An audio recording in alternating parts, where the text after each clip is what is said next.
You're listening to 17 Carat K-Pop, the show that's a little bit of everything with a K-pop twist. Visit 17caratkpop.weebly.com for more information about the show. That's 17caratkpop.weebly.com. Enjoy the show! Hello everybody and welcome back to 17 Carat K-Pop.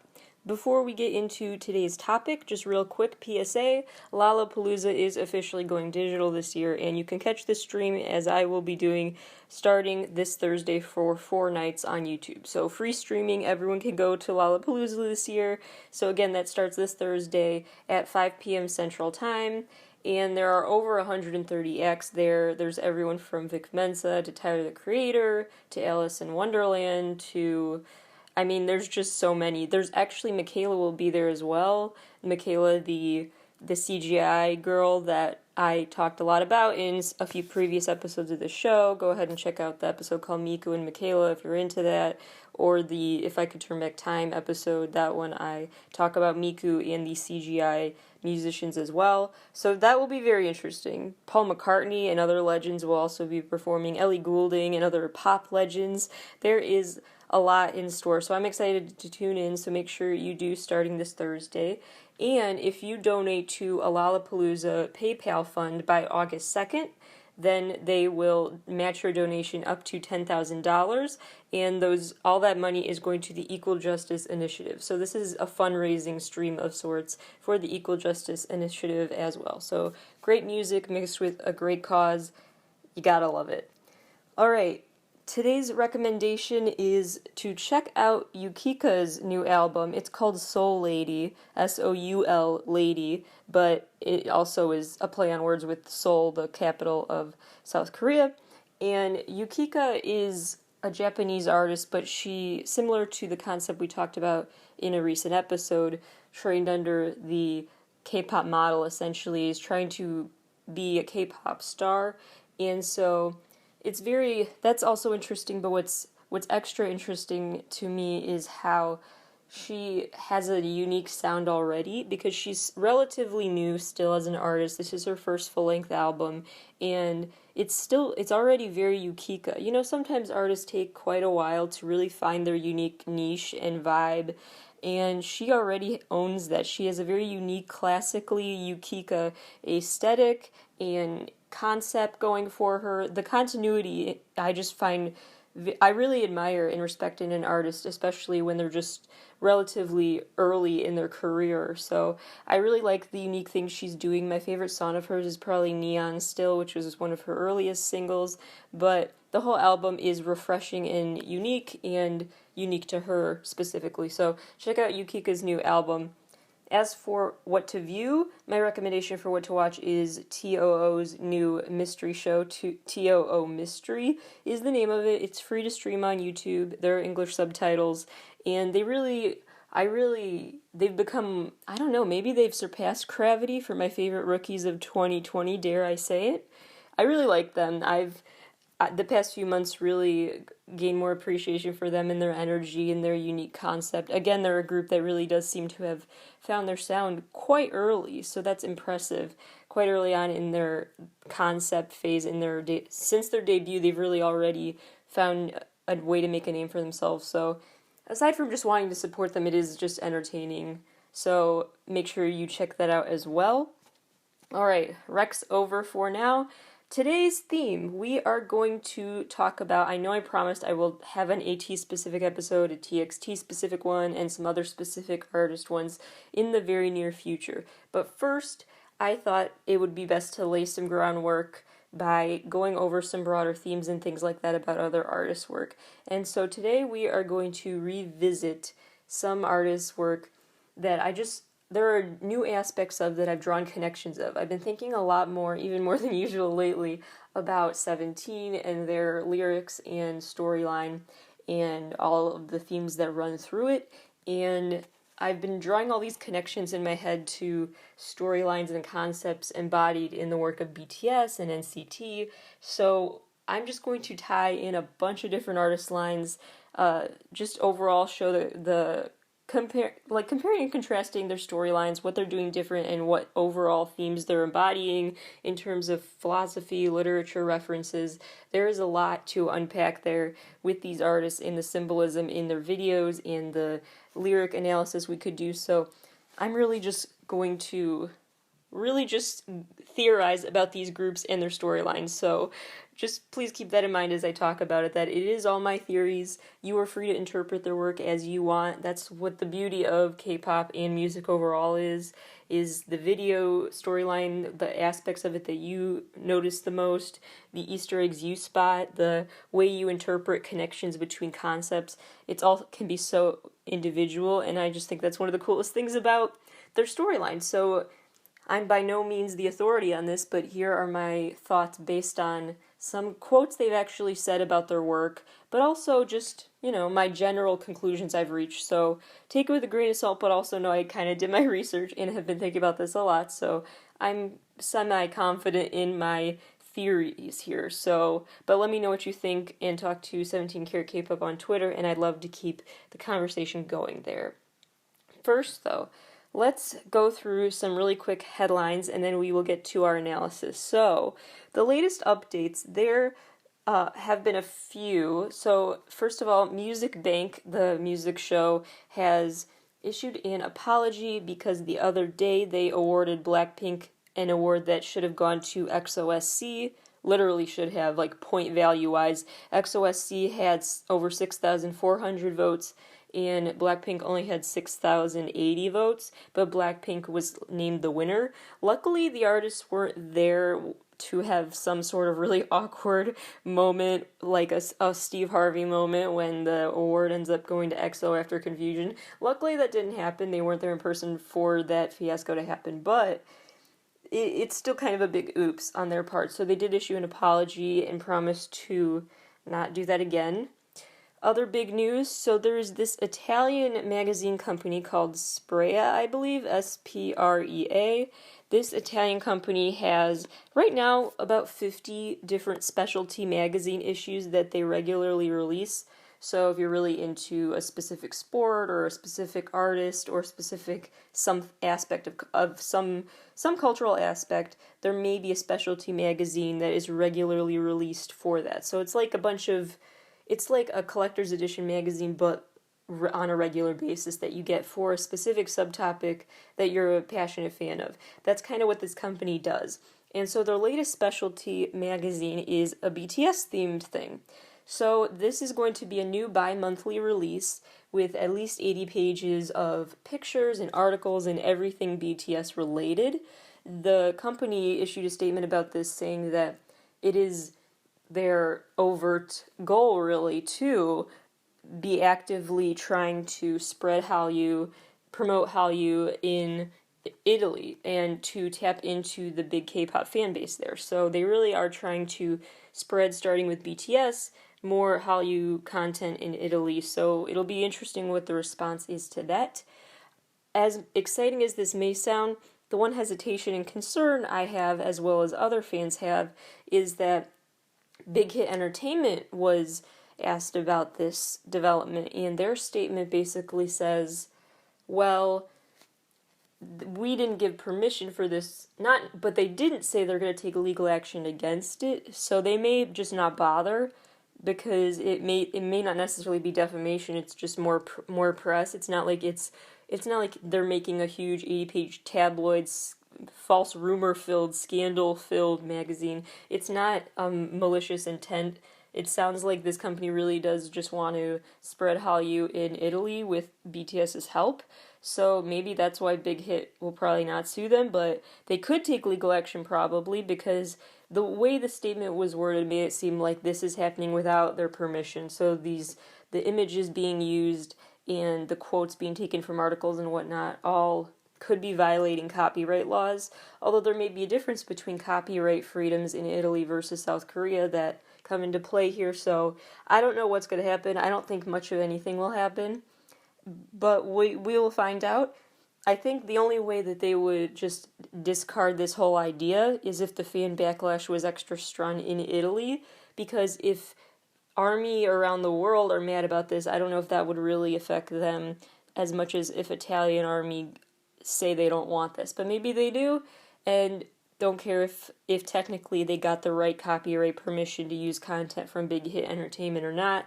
I don't know what's going to happen, but we will find out, and I will keep you posted. Speaking of BTS, we talked on the last episode about their new reality show, and the rumors have been confirmed. So, In the Soup is the name of the show, S-O-O-P, meaning forest, and it is kind of a staycation version of Bon Voyage. It's going to be out every Wednesday starting August 19th, which is just 2 days before their comeback single. So, we are in for Festa 2.0 this August. We love to see it. And so, every Wednesday at 11 p.m. Korean time, which is 9 a.m. Chicago time, you can check out the latest In the Soup episode. So get excited for that, as well as a bunch of other dates in August. We are really, like I said, it's a Festa 2.0 for BTS fans. Just as I predicted that they were about to make some announcements, Not to toot my own horn, but I will say I'm very proud of that prediction of mine. Probably way prouder than I should be, but Anyway. Alright, in terms of updates in view counts, Jennie's solo music video has hit 500 million views. Big Bang's Fantastic Baby has 450 million views. BTS's V has over 1 million Spotify followers without even having a full mixtape or anything released on that platform yet. BTS's Love Yourself album trilogy just won a Red Dot Design Award in the Brands and Communication Design category at the Red Dot Design Awards for its artistic symbolism, very fitting for today's episode theme to talk about that. NCT 127's Touch video has 40 million views. X1, side note, I miss X1. X1's video for Flash hit 100 million views. They had a lot of potential, and they are gone too soon. Sour Candy by Blackpink and Lady Gaga is the 11th Blackpink song to hit 100 million Spotify streams, and right before that, How You Like That by Blackpink hit 100 million Spotify streams. RM's Mono mixtape is now in 4th place. Last episode, I believe, we just talked about how it reached 5th place for most number ones on iTunes that an album has ever gotten, and now it's moved up to 4th place in the ranking for most number ones ever in iTunes history, with 110 countries having Mono reach number 1 there. So that is just, I feel like that's going to keep climbing. I'm very excited to see how high it goes on the list from here. So those are the latest, and real quick, your last update is that Blackpink's finally, their very first full-length album called, fittingly, Blackpink the Album, will be out October 2nd. Their collab also not officially confirmed, but more rumors now are leaning towards saying their new single is going to be with Selena Gomez, but as of recording time, it's not super confirmed, but that seems to be the biggest rumor right now. I still feel like they have a song with Ariana on that album, though, or some song with Ariana is done somewhere.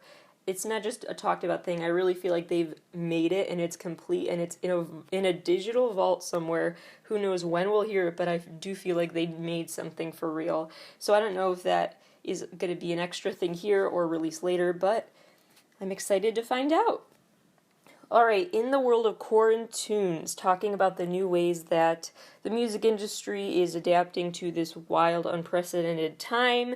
So I already mentioned how Lollapalooza is going digital, and the latest in digital concerts for K-pop is the 2020 Golden Wave concert.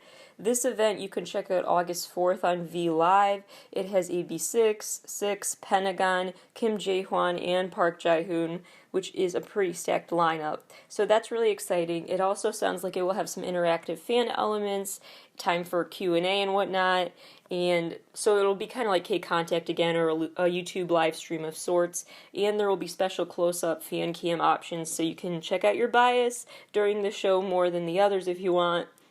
In terms of other entertainment changes, not specifically related to the pandemic era necessarily, but I found this story interesting. So Spotify is looking into having a thing called video podcasts, aka vodcasts. where basically it's like when an artist releases a vertical video to go with their new single. So when you're in Spotify, you watch the vertical video and you get that visual as you check out the song. It sounds like they want to do that equivalent, but for podcasts. So basically, you just see the person talking. No more specifics about what that looks like are available yet. And my thoughts on the vodcast thing are, first of all, my one concern with it was, well, does that mean it's going to be awkward because when it'll be like YouTube where you close out of the app and then the video just stops playing? No, apparently not. That is confirmed that with this vodcast feature, you can X out of the Spotify app or minimize it or whatever and move into a different app and the music is still playing or the podcast is still playing. That will stay the same, so it won't just cut off because you're no longer watching the actual video feed. So there's that. So that concern, don't worry about that. And honestly, so my take on this at first was kind of like, okay, why is this? Just confusion, like what is the point in investing in this? Why would anyone, like, what is the big deal? And so I'm only being honest about my point of view here because hopefully it'll help open others' eyes too, because then I really stopped and I didn't realize, which is feels so ignorant, but might as well just open up about that here, that this is a great way to make content more accessible to deaf people and people who want to see the visual, they want to see subtitles for podcast content. They're tired of reading tiny print transcripts, and even transcripts aren't available for every show. I don't have those up yet for me. I'd love to someday when I am able to have those resources. But so I do hope that podcasting becomes more accessible, and so that this is a way that can happen. So I am actually very glad this is happening. So far, not everyone gets access to this. So if you're wondering if my show will, I don't know. I'm guessing not for a long time. I need a much bigger audience size before I get that blue check mark equivalent for Spotify, but we will see someday. It would be a great thing I would like to add. But this feature so far is only available for select creators. I believe still in a beta mode, so they're still testing the waters with this concept to see the reaction. But I do hope that the people who react to this give this feedback and point that out, that deaf people can better enjoy podcasts now if they have this in there, and don't just say, what's the point? Because it actually could be a very big deal. So keep all that in mind, and we will see. Everyone will have access to this, so if you have a Spotify account, it's free. You can access the video content as well. So this isn't just like a money grab or anything like that. So that's the latest with that. And one last story. So I must remind everyone again and get on my soapbox one more time that as much as I want in-person concerts again, we can't do that yet. It's every time you do that, you're going to cause a spread or the chance of a spread that freaks everyone out, freaks local health officials out, and can be illegal depending on where in the country you're doing it without the town's permission. Or, you might actually even get the legislator in trouble if they did give you permission for this during this pandemic, but the USA is just really in trouble handling this pandemic, and so just can people please not have those in-person concerts? So what I'm specifically addressing, I'll just say it, I'll just point it out. So the Chainsmokers the other day, this DJ duo, they had a show in the Hamptons, and they basically they labeled it the Safe and Sound Drive-In. That was the actual name of this event, the Safe and Sound Drive-In, which is great, but it did bring up a concern I've had about drive-in concerts, which is that fans will ignore the fact it's a drive-in and get out of their cars and run up to the stage, which is exactly what happened. I didn't see mask wearers and no social distancing, of course, after they left their cars. The event tried. They said, only 6 people max per car, and the cars need to be spread out based on these markers, but apparently, I don't know why no one stopped everyone from converging to the front of the stage, but I guess they didn't, because then they ended up, having the gall to post all the pictures of the non-socially distanced crowd on social media, and I know I probably just sound like some nagging parent right now, but I don't really care, frankly, because this is just so reckless and frustrating. So please, people, can you... As much as I get it. I really want to go to concerts again. I crave that. But right now we can't do that, because when we do that, then there's an uptick in cases or the chance of it, and it's just not worth that emotional risk. And then there's so many other variables to it. It just puts way too many lives at risk, literally putting lives at risk.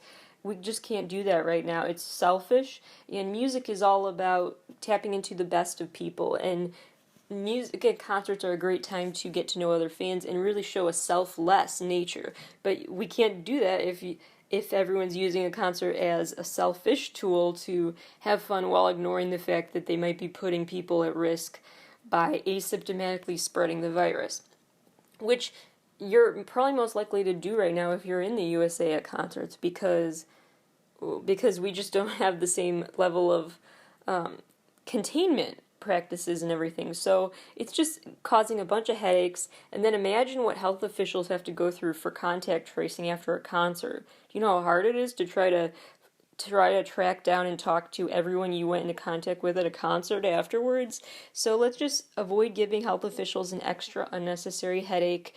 They already, equipment can already run low for them way too often, and they're already in dire straits right now. So can we not add to that pressure by adding the cases? So whether or not, how seriously you take this is a discussion for another day. I wish you would take it as seriously as possible, but even if you're not, just keep in mind that really it's just selfish to do these things and asymptomatically spread things when you don't have to, because the more you go outside when you don't have to, the more you're unnecessarily making the burden harder on healthcare workers who need to save the resources and their time and energy for the people who get infected with coronavirus. And so if you think, oh, whatever, I'm young and I'll recover from the virus, first of all, not necessarily, but second of all, really, you should still avoid getting the virus, because you need to be selfless and don't overburden our healthcare system by adding to the caseload. Hopefully that makes sense. View it as an act, a selfless act to not go to these shows right now. So if you go to a drive-in concert, go ahead, but please stay in your car, and feel free to call out those who do not do that in a way that is respectful. I'm not advocating for anyone to get violent or anything, but just let's please respect those guidelines, because then we can get things under control, the healthcare system will not be overburdened, and then we can get back to going to in-person regular concerts sooner rather than later. So let's all work towards that goal, please. Alright, after this commercial, we will be tapping into the storylines and symbolism of, first off, 17's world. Alright, Carrots, it's time for another round of 17 lyric appreciation content. So, first off, let's go back to 17's debut song with Adore You. So, in that song, their lyrics talk about, I have so much to tell you, I want to know everything about you. It's lyrics about a crush, basically, and wanting to talk to someone and get to know them better. And it's just, the very cute song that we know and love. And then Very, Very Nice also talked about that, with the theme about first date jitters is really what the lyrics of Very Nice were all about. And then Manse, which translates to hooray, basically, is again talking in that really bright, fun, optimistic tone about the possibilities once you get to meet someone, and the joy and excitement in the process of getting to know someone, especially someone you have a crush on, is the implication here. And it continues that theme of being not sure how to express those feelings, though, with lyrics like, my head is filled with things I want to say, can someone say them for me? Which, man, I felt that lyric. And so, side note, I think this may be one of the reasons why I gravitated towards 17 so much, is that they talk about the concept of struggling to find the words and figuring out how to express your feelings for someone, and, with some romantic implications, but also for me, I just take it as, it just relates to me, these lyrics, because of my autism and how it's weird for me to know how to try to talk to people and communicate with them sometimes and share how I really feel. So I kind of just felt like a bond to them and their message quite early on in this saga. So anyway, Then if we look at Boom Boom with lyric that has lyrics like turn right. Okay, this I just realized as I was thinking about this song the other day, and I'm so excited about this discovery, which could be a total coincidence, but you really never know with musicians what the Easter eggs are that start years in advance being created and manifested. So Boom Boom lyrics include, quote, turn right and turn left around you. Yeah, I know that may be a reach, but come on. Left and right, they were already talking about that during the Boom Boom era. Anyway, so it's basically, the song talks about wanting to run up and hug someone and being unable to think straight still and really trying to find the words for what you want to do. Like, you don't even know, like, you're very discombobulated, which way's up, which way's down, which way's left, which way's right, basically. The lyrics to Clap are really this message about brushing off the small stuff and not letting those things spoil your day. And basically, it has this lyric, quote, clap away the fire, which I always found funny. Basically, like, any issues, you can just clap away. It's kind of like the quote, I guess, if you can't handle the heat, get out of the kitchen. But for them, it's like, if you can't handle the heat, just clap, and maybe you'll... Whatever. I was trying to draw an analogy there, but I don't think it's working. But you can clap for my effort there.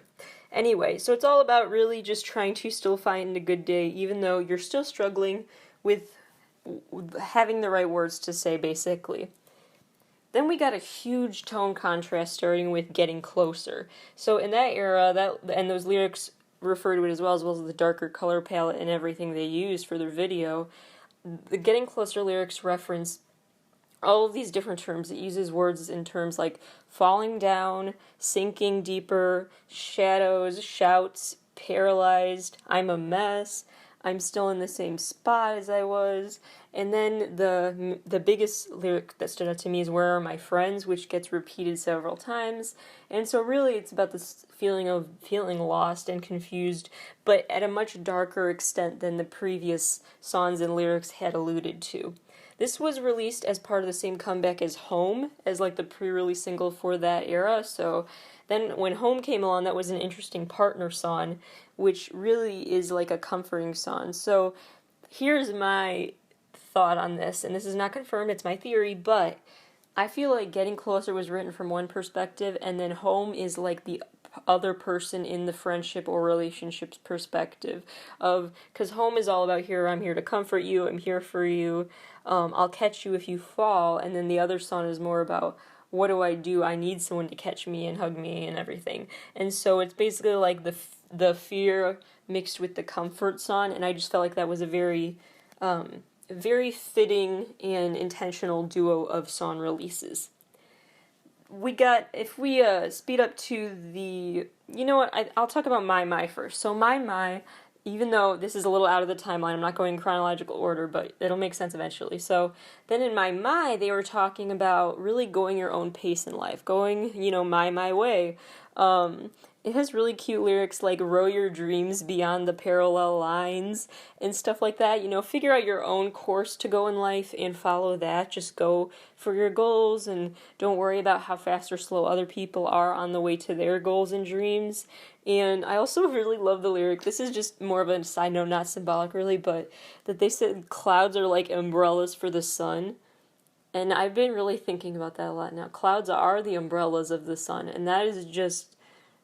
I don't know, I just find that really funny, and anyway, so, and then there are lyrics like, quote, every day I open my eyes, and I always find something new, I meet myself in the mirror and blossom a new me, unquote, and basically, the lyrics are all about not just finding your own path, but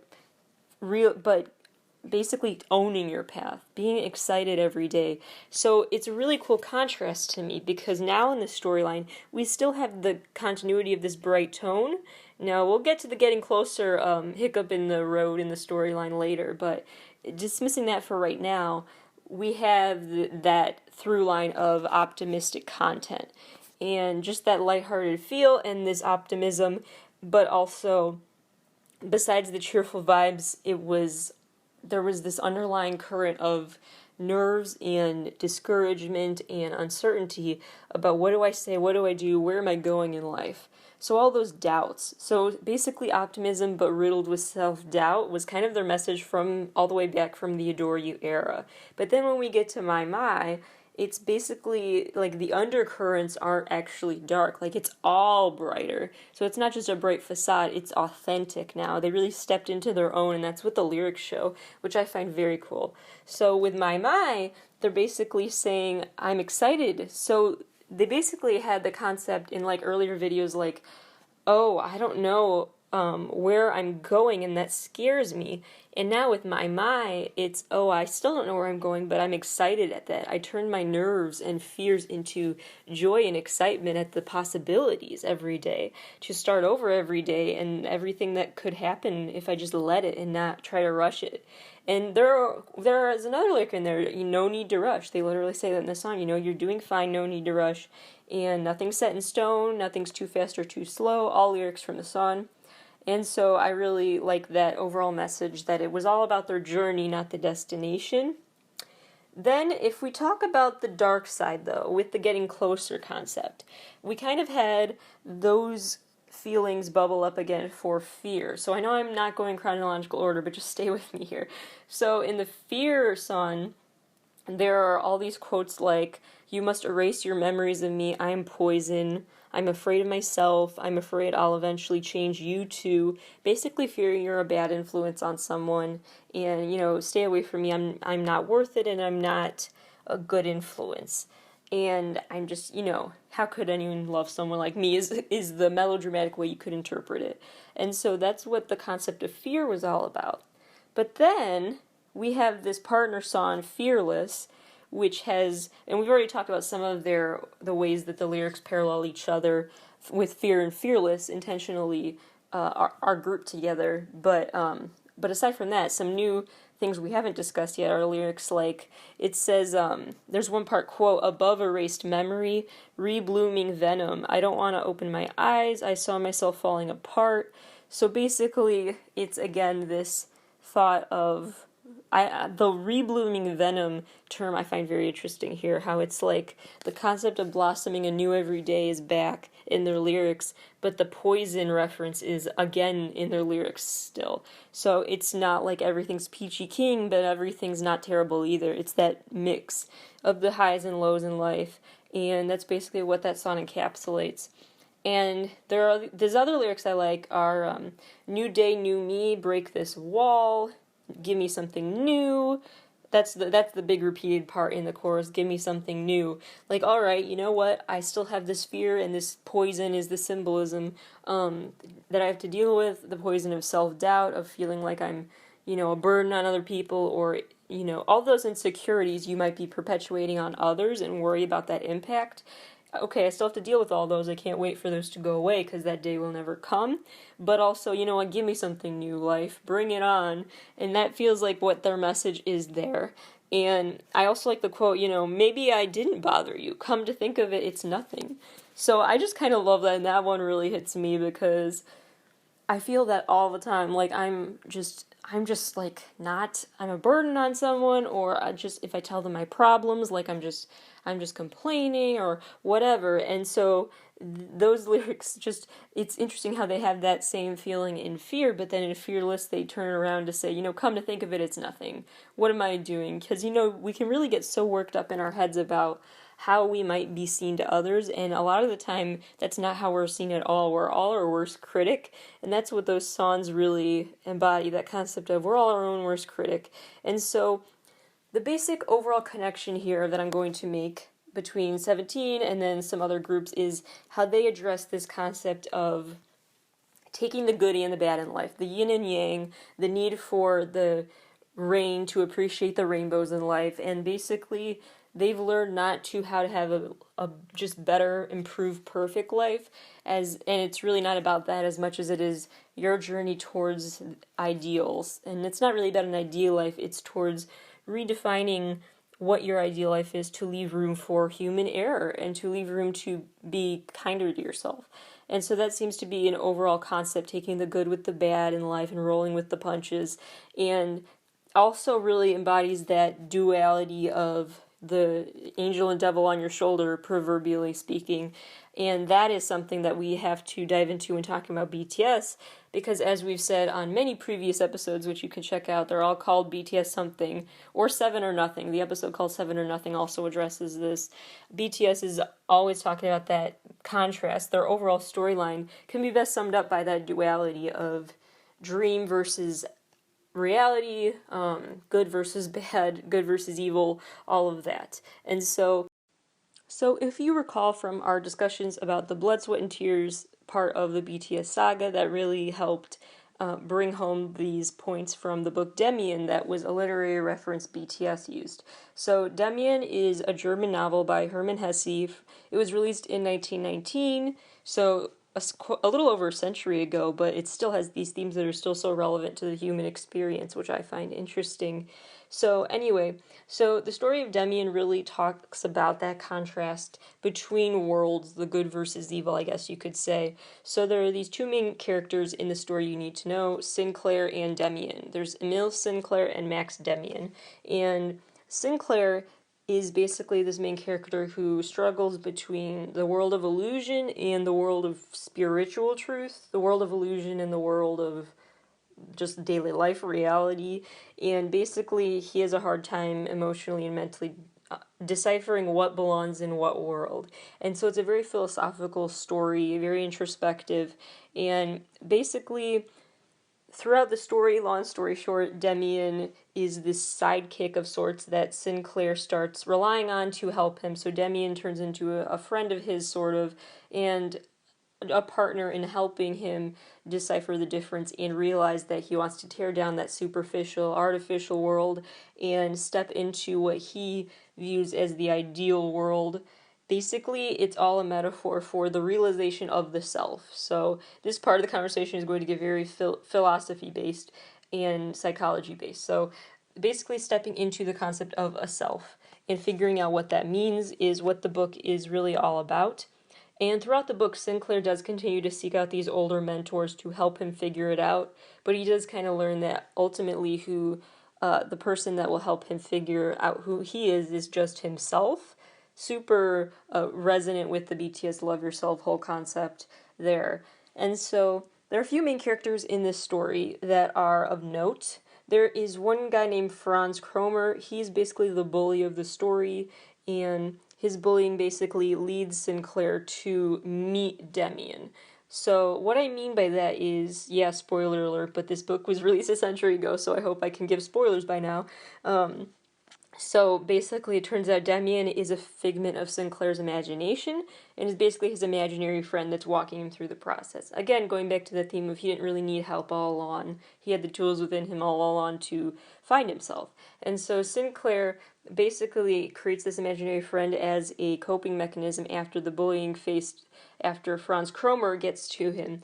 And that to me, this is my, again, these are all my theories. I don't know if this was the actual intention or not, but this just made me think of in the BTS Run music video when everyone is like quote-unquote jokingly shoving Jimin in the bathtub, and all those other scenes where they are really like basically bullying each other. Just made me think of that, how that led to maybe Jimin's character is Sinclair really in this situation. Just a thought, because that would lead him to meet Demian, who may in this situation be Hosik, but we can debate that more in a little while. So anyway, so basically Demian is kind of a play on this old term called daemon, Daemin, or MON, excuse me, and that is basically the term for a guiding spirit. So some view him as more of a guardian angel than an imaginary friend. You can use whatever terms you want to talk about him, but the main point being that Demian is kind of a not-on-earth figure. He's not a physical human being, but he is in the mind of Sinclair. He's very real to Sinclair. Another key character here, and this is another BTS storyline connection I've noticed. There's this character who, sorry if I mispronounced this totally, but Pistorius.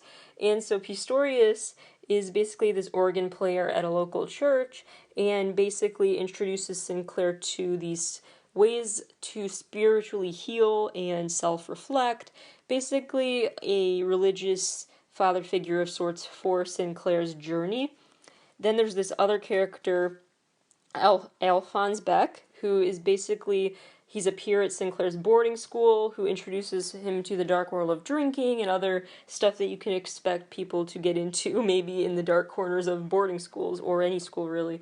And so you have Alphonse and Pistorius, who are basically the proverbial angel versus devil, introducing Sinclair to good versus bad influences, vices versus virtues, throughout his coming of age process growing up. And so that just made me think, I don't know here, but maybe Pistorius, the one who plays the organ at the church, I don't know, it just reminded me of Jungi's character who's always playing piano. I don't know, just something to think about. And then there's Alphonse, who is introducing him to the stuff that he shouldn't.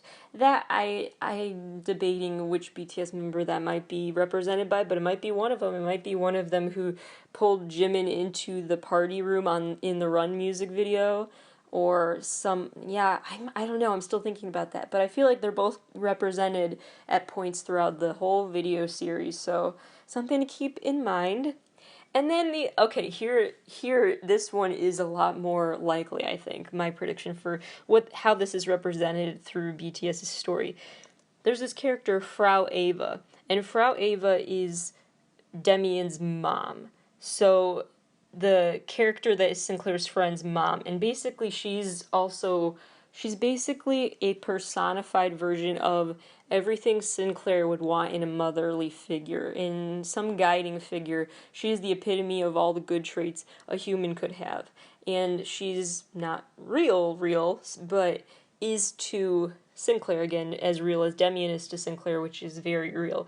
And I don't know, if there's a mama in this story, that I'm talking about the Mama music video and Hosek's whole storyline, and the statues of the mama hugging a baby, and the references are throughout the whole BTS video series, so I feel like that's definitely representative of the Frau Eva character. So I feel like the ways that the Demian story is applied to the BTS world are way deeper and more thorough than even I at first thought, until I really started reading and just analyzing and thinking about Demian and the storyline. So, couple of things to note here. They talk so Namjoon's monologue before the Blood, Sweat, and Tears video is when he I believe it's before Blood, Sweat, and Tears. It's one of the later ones in the Blood, Sweat, and Tears saga videos, anyway. And he references Abraxas. And he talks about the metaphor of a bird has to fight his way out of an egg. He must break out of the egg that he was born in to enter the new world before he can step into himself, before he can become himself. And sound familiar? So in this storyline, also there is a character Abraxas referenced, and Abraxas is a symbol of a bird breaking out of a shell. Sometimes it's represented by a globe or something else, but really it's all about finding yourself and having to step away from your past a bit to do so. And it kind of goes with that yin and yang analogy of you need the black and the white in your life, the light and dark, all of that. And so that is a key part of this storyline as well. Also of note here is the concept of Gnosticism, which is basically a collection of religious concepts under this umbrella term Gnosticism, which basically translates to having knowledge. And these religious concepts are basically focused on really trying to find yourself again, but in an optimistic light, really seeing the best in people and their ability to change for the better, and focuses less on sin, and these religious concepts focus more on learning from your mistakes, really. And so Gnosticism and Abraxas are key variables to keep in mind, as well as the character descriptions from Demian. And all of this is actually further referenced, side note, with an artist who now goes by Demian. There is a solo rookie K-pop artist named Demian, who I really like. He has a few singles out now. His first cassette is still my favorite, though, but he has a very unique style, and he intentionally chose that stage name referencing this book, and basically saying that he thinks it's a way to help explain his contradictions within himself, how his personality is not cut and dry. It is a mix of, insecurities and confidence boosters. It's a mix of low and high self-esteem sources. It's a mix of compliments for himself and criticisms of himself. It's always this internal struggle, and that and the book really embodies that. So that's what he is also embracing. So I find his worldview very interesting, and I just think he's a great artist, and you'll probably see a lot from him in the future. So keep your eyes on Demian. And also, I want to talk about Carl Jung for a minute, who is a psychologist. Basically, he collaborated with Sigmund Freud, who, long story short, so here's another BTS connection. This Carl Jung guy, he founded analytical psychology, basically, and he did it as well as, and Carl Jung is referenced in BTS work as well, but I'll get to the next connection in a minute. He also was a collaborator with Sigmund Freud, who came up with the concept of your mind being split into three parts, really, the id, the ego, and the superego, which all keep each other in check and try to balance each other out, basically. Well, one of them is really the balance between the other two. And you know what the word ego brings to mind if you're a BTS fan. That's pretty relevant as well. So how Carl Jung really ties into this story is that Hermann Hesse, the author of this book Demian, he actually went to these psychoanalysis therapy sessions with Joseph Lang, who was basically a disciple of Carl Jung. So basically, Carl Jung taught Joseph Lane, and then Joseph Lane ended up going on to become a psychoanalyst who was basically the one that Hesse turned to. So basically, a disciple of Carl Jung taught Hermann Hesse, the author of Demian. So these references that you might see in BTS videos to Jung's thoughts about the world, as well as Sigmund Freud's thoughts about the world, are all connected to Hermann Hesse's thoughts about the world, which I find very interesting. And someone else worth noting about here, there is a very notable author and a humanities scholar called Camille Paglia, and Camille, she basically wrote about, through a psychoanalytic lens, she would write about this dichotomy between two views, this Apollonian view and this Dionysian view. Dionysian view, excuse me if I say that wrong, but you know who Dionysus is, if you're a BTS fan. And she wrote about a view called the Dionysian view, which does relate to and is a reference to that Greek god of wine and prosperity that is referenced in the BTS song as well. So she basically created that concept of the dichotomy, and she viewed it as, quote, a symbol of the quarrel between the higher cortex and the older limbic and reptilian brains. So basically, she viewed human evolution through this lens of evolving to a point where we were inevitably going to have to constantly deal with a dichotomy between this Apollonian and Dionysian dichotomy. And side note, she was actually hired also to write a new book. There was a book before the Birds movie came out, but then she was supposed to write a new one from a psychoanalytic lens after the Birds movie came out. The Birds, the Alfred Hitchcock horror film. And so she did, and she wrote, that's pretty interesting about really the psychology of the Birds movie, which is basically a horror movie about spontaneous birds attacking people. If you watched Arthur as a kid, you know it as The Squirrels, a parody that will scar your impression of squirrels for life. So that is a thing. So yeah, anyway, so she wrote from a very unique perspective, but also she really leaned heavily into the ideas and concepts that came before her that we are going to move on and talk about in a second. But I do want to reference two things that are going to come up a lot in future analyses and things like that. So, actually three. One of them is this concept of Dionysus, the Greek god of wine and prosperity.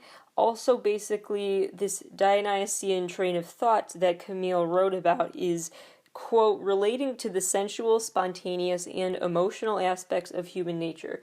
So Dionysian is really an embodiment of the most emotionally charged aspect of what it means to be human, which is just a totally obviously inescapable and meaningful, important aspect to hold on to, your emotions, be in touch with those as a human, basically, is what that aspect is. And the Apollonian view is more apathy, which we're going to talk about later. So keep all that in mind as I talk about the second of three key things here, which is the red moon. The red moon, I just want to reference here because it's not directly related to BTS, but it is to other K-pop storylines. KARD recently did a comeback with it, Woo Seok also did, and Luna has referenced it. So it's also known as a blood moon. Its literal scientific term is basically when there's a lunar eclipse, which is when the Earth is lined up between the sun and the moon, and then this reddish tint is what is casted on the moon. But basically, it is a symbol of the end. It could be the symbol of an apocalypse in the end of times in that sense, but it is also interpreted in a better sense, a more optimistic sense of it symbolizes a clean slate, a fresh start, a time to turn the page. And so the red moon really does have a lot of symbolism behind it, as well as actual scientific aspects that really do. It's not just symbolism, it really does have that physical effect on the Earth, where the closer the moon is to the Earth, basically, the stronger its pull on the waves and other aspects of the climate, and then the stronger that gravitational pull, it affects the atmosphere, and then that leads to affecting humans' emotional state. We're not going to get into all the biology of it, but it really does have an impact on humans, and that's why your emotions sometimes, when a certain something is in retrograde or some other thing is happening with the stars aligning in a certain way, literally, that is basically because of, the solar system really does influence how we react and feel and how intensely we feel. And that intensity is what I'm talking about, where the red moon is symbolized a lot in K-pop, and I think that goes back to this Dionysus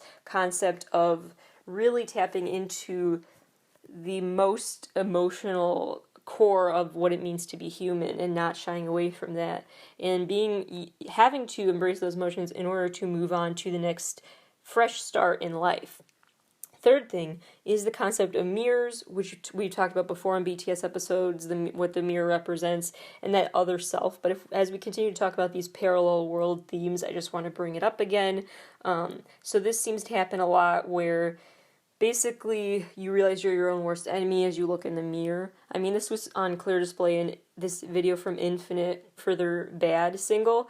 Literally, the song's called Bad. It's a great song. But anyway, so Infinite's video for Bad, spoiler alert, the plot twist is basically at the end of the video that the guy turns around to find his pursuer and realized he was the one tormenting himself the whole time, basically. And there are similar videos like that. EXO recently had the Obsession comeback where they were fighting their anti-selves.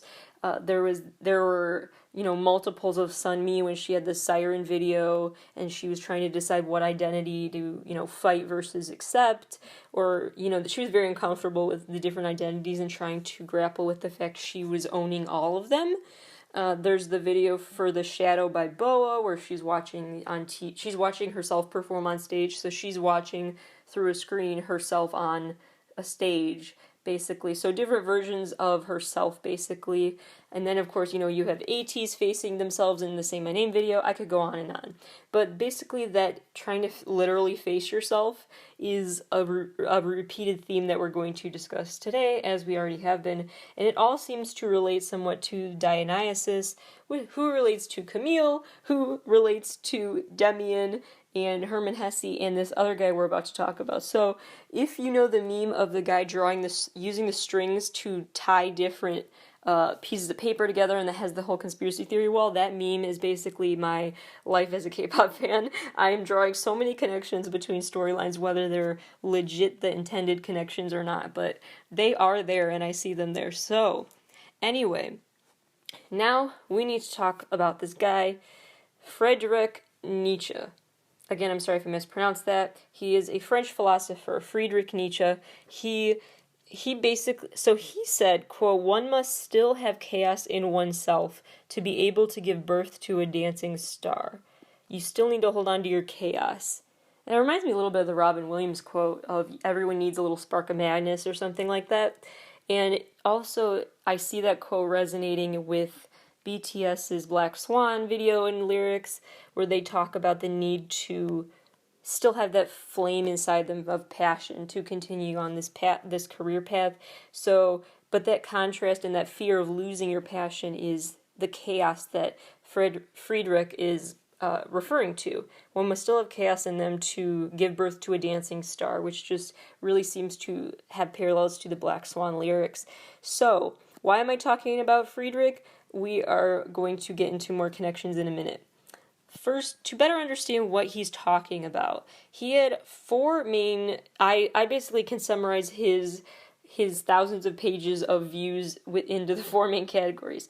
One is that there are no absolute truths, that everything philosophically is subjective, and really everyone can define everything is really socially constructed. You decide how much value something has individually, and there's no concrete universal value or universal way of thinking. Two, that actually this is kind of debated among scholars who try to interpret his work today, but he was viewed as kind of a nihilist who didn't really believe in anything. But others argue, and I kind of agree with this line of thought more, that he basically was that advocating for or describing and defining nihilism and seeing that as just a necessary in-between phase between value shifts. Because the third main point that he had was that all these values and theories and definitions are temporal. They are not ahistorical. They have a very specific context surrounding them that you have to keep in mind for those definitions to apply. His fourth point was that time is basically a circle with these indefinite possibilities, yet ironically time is also what restricts your possibilities. So basically, in layman's terms, there is a time and a place for each definition and value. All of our values and definitions are malleable, they're open to change, and they are going to change over time. Periods of nihilism and really also just acceptance and passivity, I guess, are needed between value shifts. And basically his whole thing is a wake-up call to the fact that a lot of our concepts that we view as just so fundamentally accurate are socially constructed ideas, and we have the ability therefore to dismantle and redefine those ideas during a different historical and cultural context. So as contexts shift, definitions have to too, otherwise they grow irrelevant. And a key quote here is that he said the highest values end up devaluing themselves. And that I find very interesting. The highest values devalue themselves.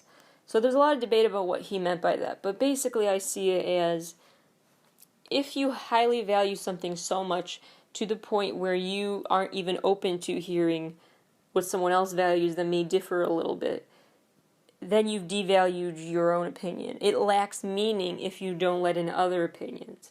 Because if you think about it, if I say something is good, that means nothing if there's no bad, right? There has to be a counter, because if I say something it's basically, when you use an adjective, there is always a counter adjective, and that implies something's different. So if you say something's loud, that implies that there are things that are quiet.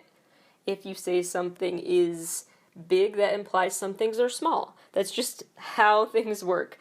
And so basically he's saying by implying that you have the highest value ever, that is like the superior value, you are implying that there is an inferior one, which is just not logical, because all values have value. Hopefully that makes sense. That's basically what he was trying to say, is that the minute you believe in something ultimately being superior to others' views, that value loses meaning because there's no ability to contrast it with anything. Hopefully that makes sense. And that's basically what he talked about, and how time is this gatekeeper and all of that. So, this one line from him that I really want to read that's super relevant. Quote, "Do you know what the world is to me? Shall I show you in my mirror? This world, a monster of energy, without beginning, without end.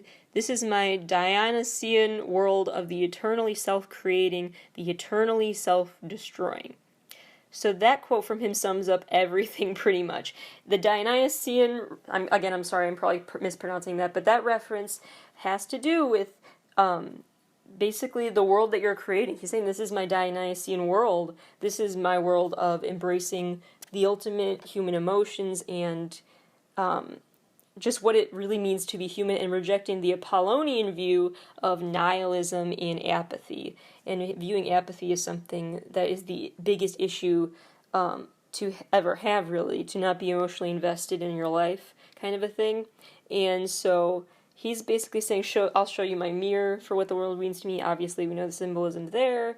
Viewing the world as just this monster of energy without beginning or end, which refers back to his view of time as this infinite circle, because really even the concept of time is socially constructed based on, your society and your values at that time in history and everything, and the world is eternally self-creating, self-destroying. That part referring to the yin and yang again, how everything, is coming and going with highs and lows in life. So, all of that in mind, I want to talk about some connections to some other theories regarding what you manifest in life. So, I'm going to make the jump here, and just stay with me. I'm going to make the jump here to some NCT concepts. So, yeah, just trust me here. So, there's this thing called the law of attraction, and from a philosophical standpoint, the law of attraction is all about how what we put out into the world affects what we give back, You do good in the world and you'll get good back in return. It's all about karma, really, by another name. And the law of attraction, basically, the diagram of it tends to be a triangle where you have what you manifest in one side, and the other two sides of the triangle refer to the physical action and the metaphysical action that you take to get there. So it's about the concrete steps mixed with the thoughts that you think you can do it. So it's about the right mindset and the concrete action that leads to your manifestation of something positive or negative, which will reflect back towards you. So that's what the law of attraction is in a nutshell. And what we surrounds us mirrors us, what mirrors us surrounds us. We are responsible for shaping our own reality, which of course has to do with the socially constructed view of the world that Friedrich talked about. So, what does this have to do with NCT?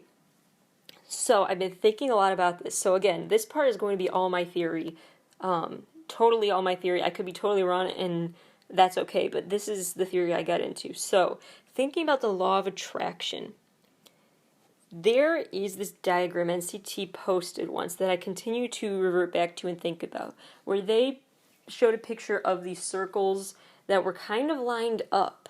And these circles were overlapping a bit, but lined up. So Venn diagrams of sorts that showed, and then there was an arrow cutting through the middle, where it showed NCT Dream, and then it was NCT 2018, and then an arrow to NCT 127 or Dream, and then an arrow to question mark. So this was before Wavy was a thing.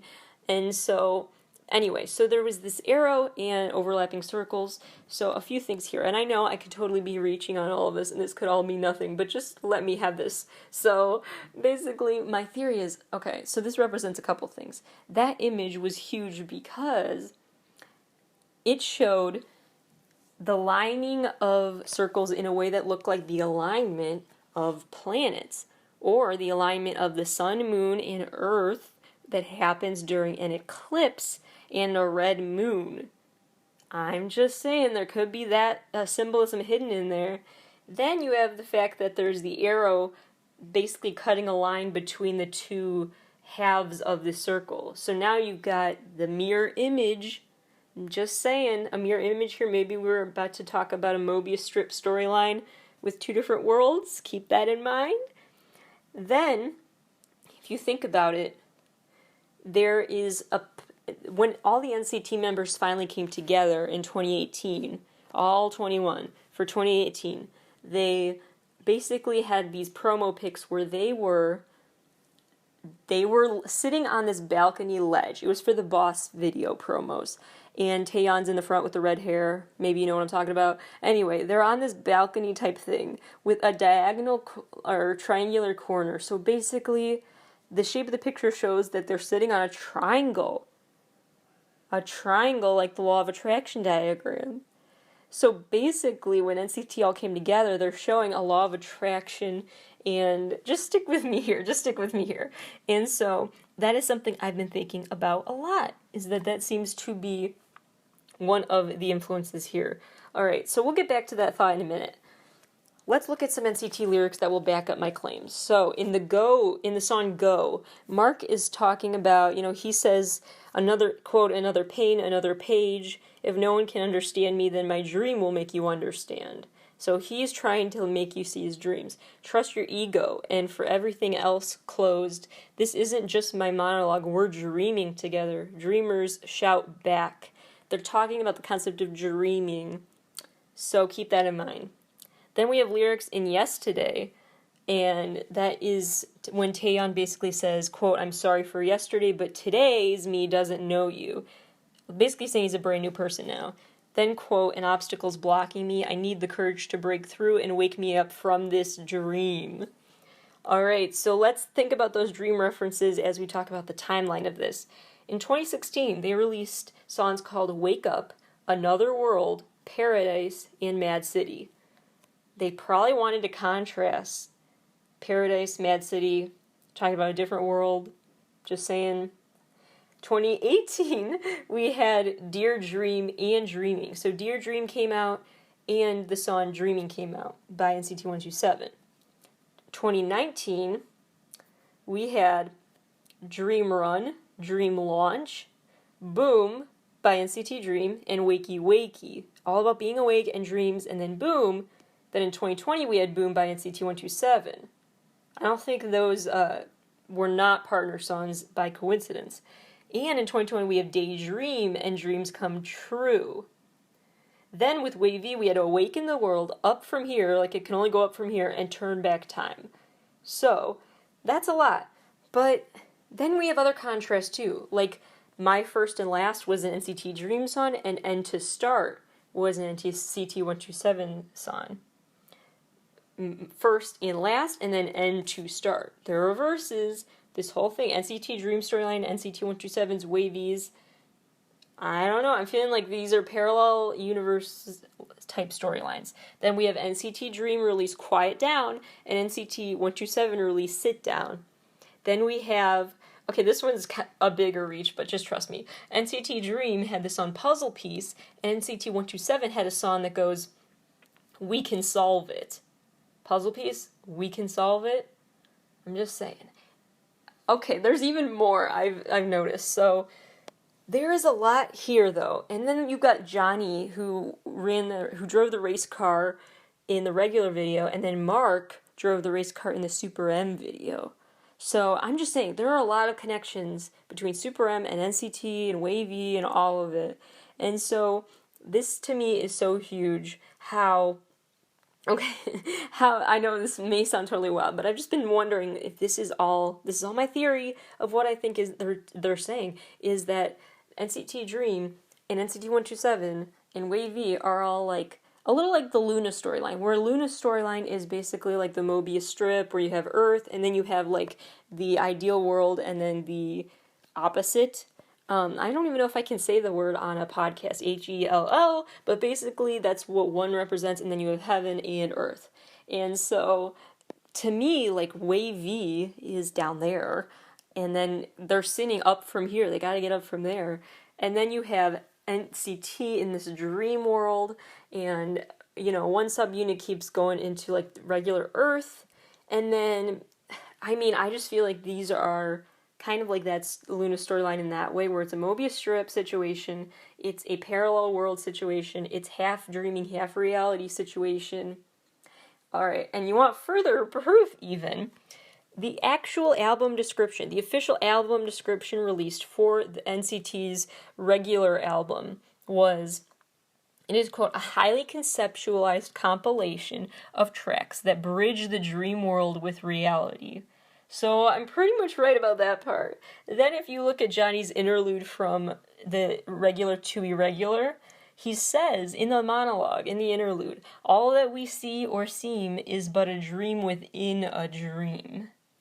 So keep that in mind as well.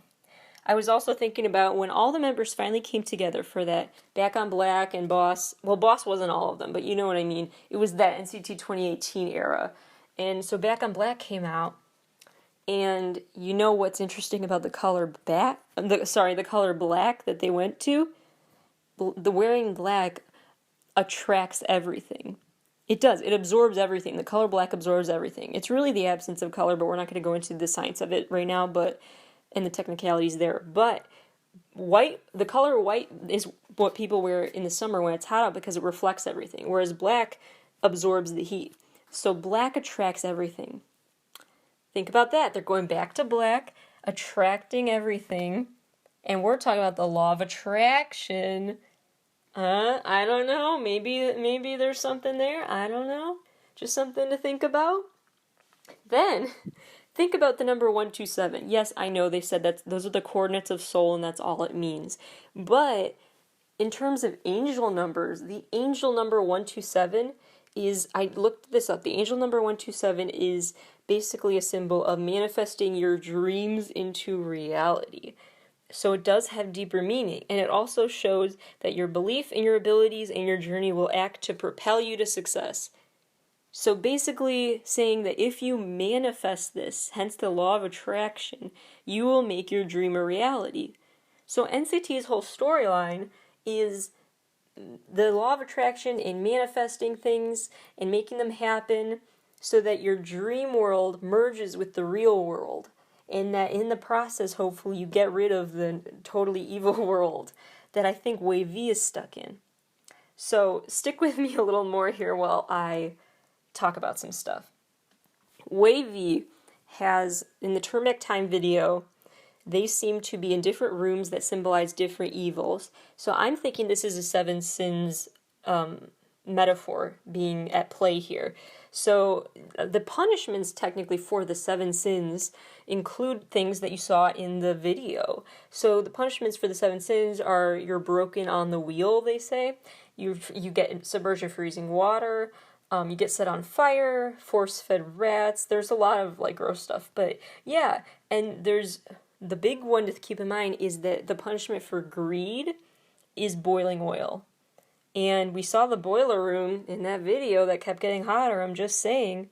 And so I think Wave V members, especially because in the video there were 14 pills shown, so it's like each of the 7 members has to choose between the good or evil pill. That's a whole other reference we could talk about, but I feel like they're referencing the 7 sins. And why are they referencing the 7 sins? Because the 7 sins symbolize basically you've sacrificed your ability to get into heaven, which means that they are in the you-know-where, which goes with this whole theory of mine. So I'm just saying that's another thing to think about.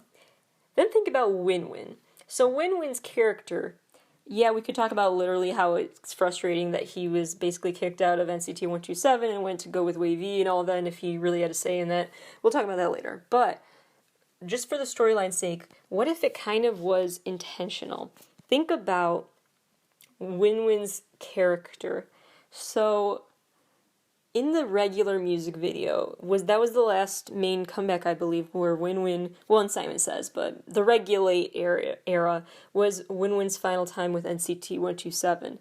And in that era, we saw him in the regular video fall. He just was on top of the building, he raised his arms and fell backwards.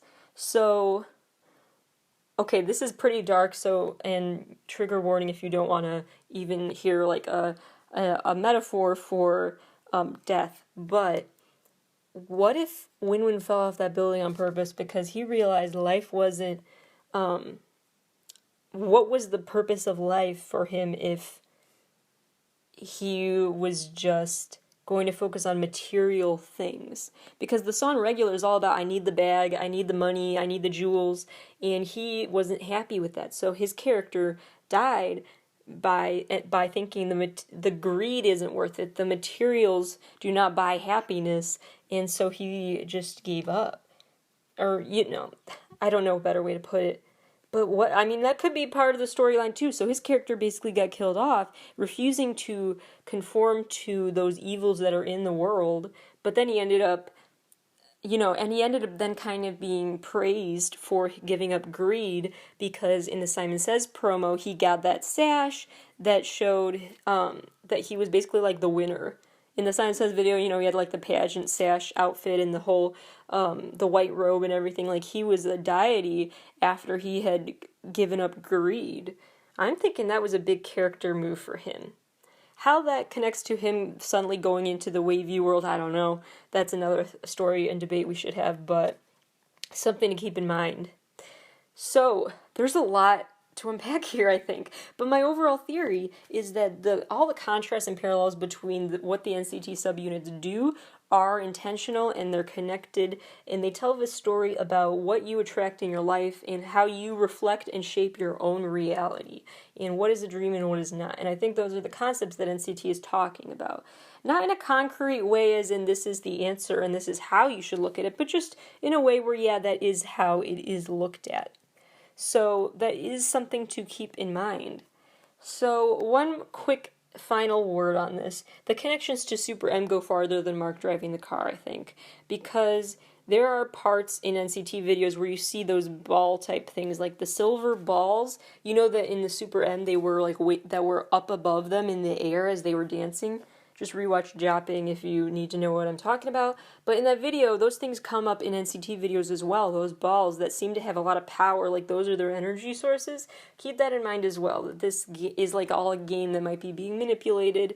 And I do think Super M is part of this story world as well. Because, okay, now here's a bigger leap, but I think, first of all, Mark in the regular video got to walk a tiger, and now in Super M he sings Tiger Inside. Another connection, but also think about the aspect of clones that we've talked about. How, like in Sunmi's video and these other videos, they've had multiples of themselves to show the different sides of their personality and their struggle with coming to grips with all of them and accepting the good and the bad personalities.